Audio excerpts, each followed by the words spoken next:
नमस्कार। स्नातक प्रथम वर्ष एवं स्नातकोत्तर उत्तरार्ध के प्रथम प्रश्न पत्र के लिए आज हम व्यवहारवाद के बारे में जानकारी प्राप्त करते हैं। सबसे पहले हम व्यवहारवाद का परिचय जान लेते हैं। व्यवहारवाद या व्यवहारवादी उपागम राजनीतिक तथ्यों की व्याख्या और विश्लेषण करने का एक विशेष तरीका है, जिसे द्वितीय महायुद्ध के बाद अमेरिकी वैज्ञानिकों द्वारा विकसित किया गया। यद्यपि इसकी जड़ें प्रथम विश्व युद्ध के भी पूर्व ग्राहम वालास और आर्थर बेंटले की रचनाओं में देखी जा सकती हैं, यह उपागम राजनीति विज्ञान के संदर्भ में मुख्यतः अपना ध्यान राजनीतिक व्यवहार पर केंद्रित करता है और इस बात का प्रतिपादन करता है कि राजनीतिक गतिविधियों का वैज्ञानिक अध्ययन व्यक्तियों के राजनीतिक व्यवहार के आधार पर ही किया जा सकता है। व्यवहारवाद अनुभवात्मक और क्रियात्मक है तथा इसमें व्यक्तिनिष्ठ मूल्यों और कल्पनाओं आदि के लिए कोई स्थान नहीं है। व्यवहारवाद के अनुसार राज्य के बाहर भी सामाजिक और राजनीतिक क्षेत्र की जो संस्थाएं और सत्ताएं हैं, वे सब इसको मानसिक व्यवहार के रूप में प्रेरित करती हैं, अतः इनका अध्ययन आवश्यक और महत्वपूर्ण है। रॉबर्ट ए डहेल के अनुसार व्यवहारवादी क्रांति परंपरागत राजनीति विज्ञान की उपलब्धियों के प्रति असंतोष का परिणाम है, जिसका उद्देश्य राजनीति विज्ञान को अधिक वैज्ञानिक बनाना है।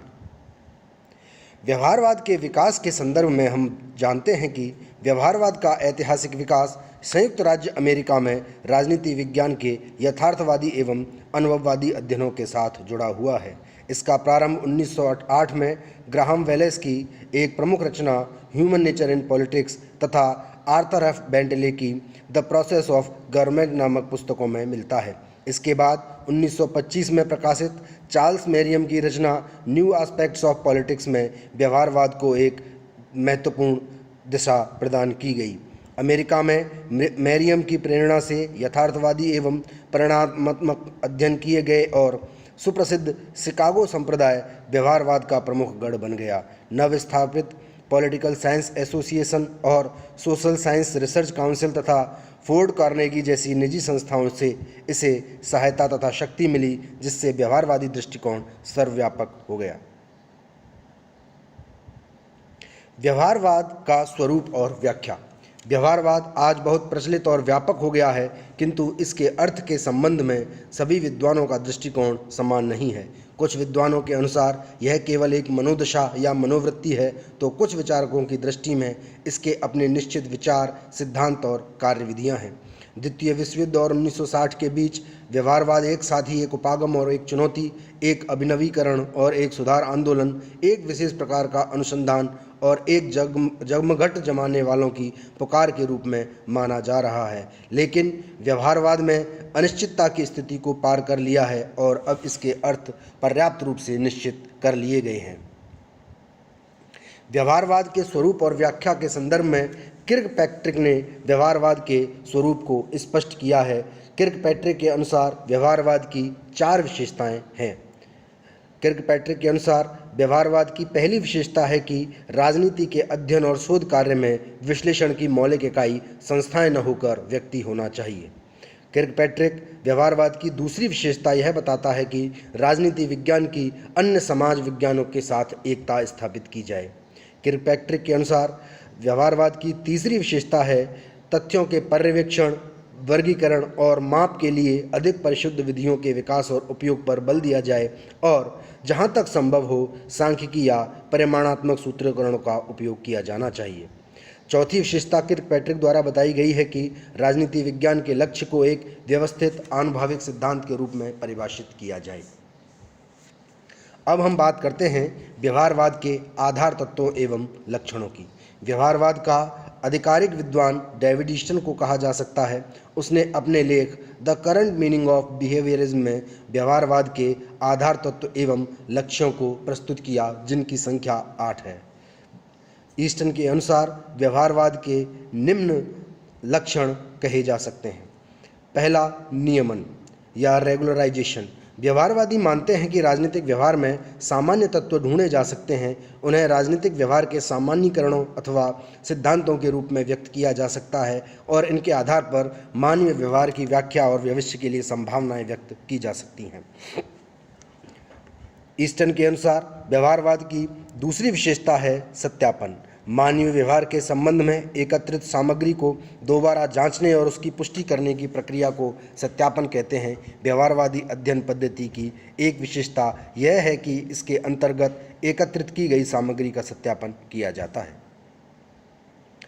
तीसरी विशेषता है तकनीकी पद्धति या यूज ऑफ टेक्निक्स, तकनीकी प्रयोग। आधार सामग्री प्राप्त करने एवं उनकी व्याख्या करने के साधनों को स्वयं सिद्ध नहीं माना जा सकता। वे समस्यात्मक होते हैं और स्वयं अध्ययनकर्ता द्वारा इन्हें सावधानी से शुद्ध एवं परीक्षण किए जाने की आवश्यकता होती है। व्यवहारवाद की चौथी विशेषता या लक्षण है परिमाणीकरण या क्वांटिफिकेशन।